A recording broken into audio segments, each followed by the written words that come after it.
As we were approaching the end of the riding season here in Kentucky, an idea sparked inside my dad's head. He wanted to get a new disc road bike, fit with wider, fatter tires, the aforementioned disc brakes, 11-speed shifting, a carbon frame, the works. He ended up getting a killer deal on this brand new Diamondback Podium road bike, fit with everything that he wanted, except one upgrade that he wanted to install on this new project. The AbsoluteBlack 4832 Shimano crank oval chainring set. To begin the installation, you must first remove your crank from your bike. This is a Shimano Ultegra crankset, so for starters, you have to loosen the two pinch bolts and use a proprietary tool to remove this center lock ring. Once the bolts are loose and the center piece is removed, the crank arm slides off. The crank arm slides off. The crank arm, once removed, place it and the center lock ring to the side for now. Next is to remove the other side of the crank, the drive side. You'll want to make sure you remove the chain from the chain rings gently and let it hang down from the front derailleur. Carelessly letting it fall or yanking on it can damage the frame. This side always just slides out of the bottom bracket shell. We will be doing most of the work with this side of the crank.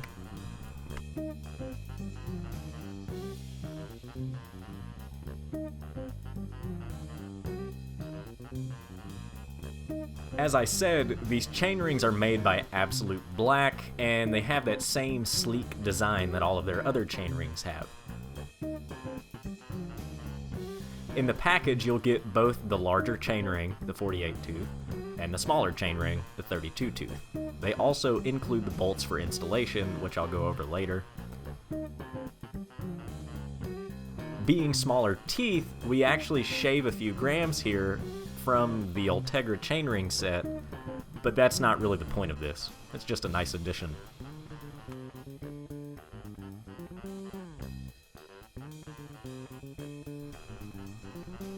On the opposite side of the crank arm is where we need to start. Back here you'll find 4 torx bolts holding the 2 stock chain rings in place. We will need to remove all of these, but we'll be replacing them with the bolts that were included with our package.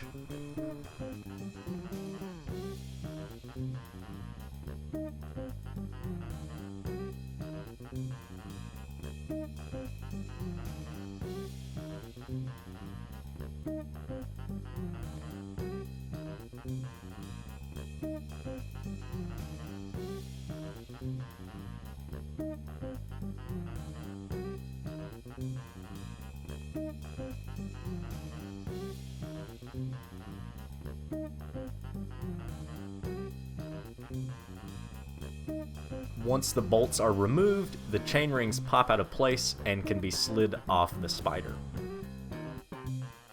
The small chain ring comes off the back, and the big chain ring comes off the front. It's simple enough.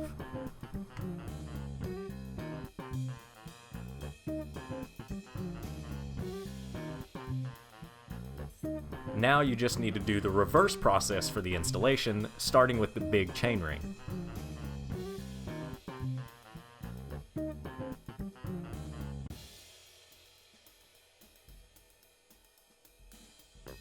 Note this small notch on the small ring. This is really important because you need to align that triangular notch with the crank arm. If not, the chain rings won't be aligned properly. The small chain ring is actually where the threads are housed, so these bolts are a little bit different from the ones that we took off the stock rings. They tighten from the front as opposed to the back. Place each one where it's needed and get them hand tight before torquing them down. Once they're torqued down, the rings are now installed, and you're left with this evil, and in my opinion, awesome looking contraption. Now is to reverse everything that we did in the beginning, starting with sliding the drive side of the crank in first. Once the left arm is in place, tighten the center lock ring down using the proprietary tool, and then move to the 2 pinch bolts. Doing this in reverse, either putting it on or taking it off, can actually strip out the middle ring. then you'll want to make sure you're torquing down the pinch bolts to their required specifications.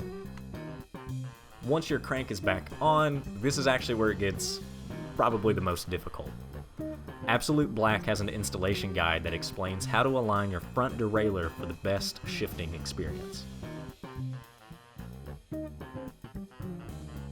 Your front derailleur's position is movable with the bolt on the front. With it in the small chainring position, you want the space between the tallest section of the big chainring and the derailleur itself to be 2 millimeters. Now, you can get really techie with calipers here to get it precise, or, as we found out, you can actually use the package that the rings come in because it's conveniently 2 millimeters thick.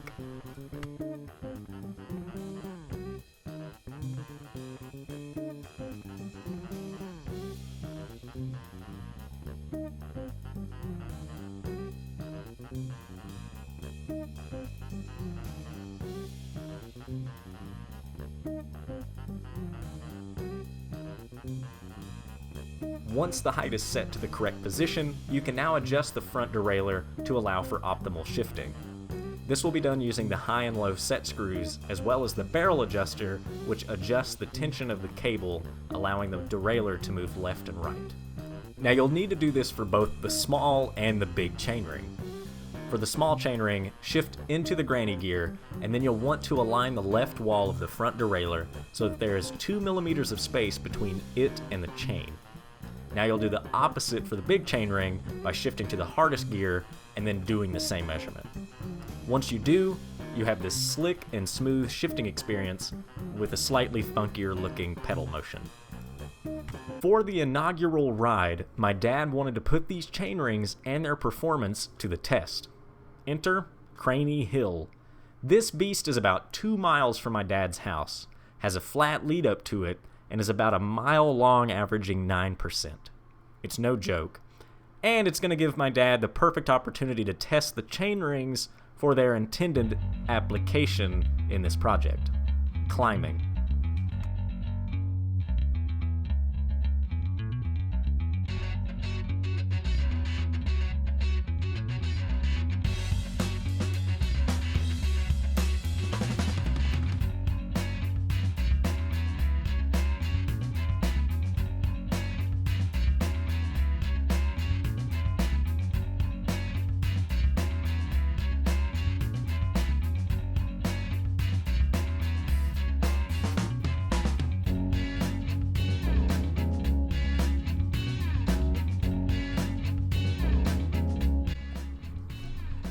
Now I can already sense that someone has stopped the video along the way to post something along the lines of, "Those chain rings are smaller.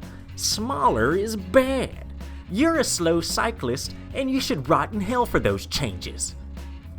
And before you get too angry and start that riot, allow me to explain here. Yes, I know these chain rings are smaller than even a compact crank, but you have to understand how oval chain rings work, which I made a video discussing before. But to sum that up, you're essentially alternating between 2 chain rings for the fastest completion of a power period in your pedal stroke. A 48 tooth is essentially a 50 tooth in its largest area and a 46 tooth in the smallest. Given the terrain that we typically ride on, we'll be able to use that 48 tooth in the smallest gear of the cassette a lot more efficiently than we ever could a 50 or a 53 tooth chainring. Also, this allows for a faster, more efficient cadence when climbing, which is normally what my dad and I focus on.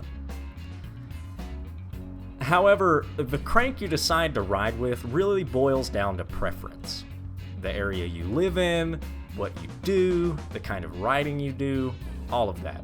Neither my dad or I race road bikes. The terrain where we live is very indicative of what you're seeing here. There's a little flat, a big climb, a big downhill, repeat. We don't really need the tall chain rings. With all that being said, how do the chain rings stack up? Well, after this climb and a few other rides, my dad has given this chainring set the official Roger Sands thumbs up, which, trust me, is very, very difficult for any product to do. The chainrings, in his words, are confidence-inspiring as well as very smooth and easy to stay on top of. The pace that they allow him to push is something he really enjoys, and it lets him eat the climbs up. I'm not sponsored by AbsoluteBlack, as I've said before, but the products they make are excellent quality. To earn the Roger Sands thumbs up is something that they should put on their website, as it takes quite the showmanship to achieve. Thank you guys for watching. Hey everybody, just wanted to thank you guys for watching, and thank everybody for subscribing. In my hiatus, I haven't had time to make a video, and I'm hoping that changes here soon. We shall see, but thank you guys seriously from the bottom of my heart. I really appreciate it. This is my bike fleet, by the way. And you guys haven't seen everything, but I've got the whole gambit, the hardtail, the full suspension, the single speed, and then the road bike that everybody seems to hate for some reason. But anyway, I wanted to make this little end part, really just to give two shout outs. One is to the guy that makes the music that is in the background of these videos. He's a high school friend of mine, and I'm gonna link his Instagram down below so you guys can check that out. He does great stuff. I love his music, love putting it in my videos, and it'd be awesome if you guys could show him some support. Second, I actually hired a cycling coach here recently, and his name is Dylan Johnson. Now, Dylan Johnson is a rider, let me tell you that. He has won the NUE Championship twice, back-to-back, in 2016 and 2017, and got second this year. He's pretty badass. He's not as fast as me, but he tries, and that's all that matters. The reason I bring that up is not just to tell you guys, but he's actually started doing his own YouTube videos that are more training oriented and answers a lot of questions that I personally have myself, like lifting with cycling, off-season mistakes is a video that he's made that I've always contemplated. But anyway, he makes really awesome stuff. Really cool guy. He's all right. I mean, I like him. So I'm going to link his channel down in the description as well. So if you guys could go over there, send him some love, tell him I'm better and faster, that'd be great. But seriously, thank you guys. Be sure to check out the channels that I mentioned, and I'll see you guys in the next one.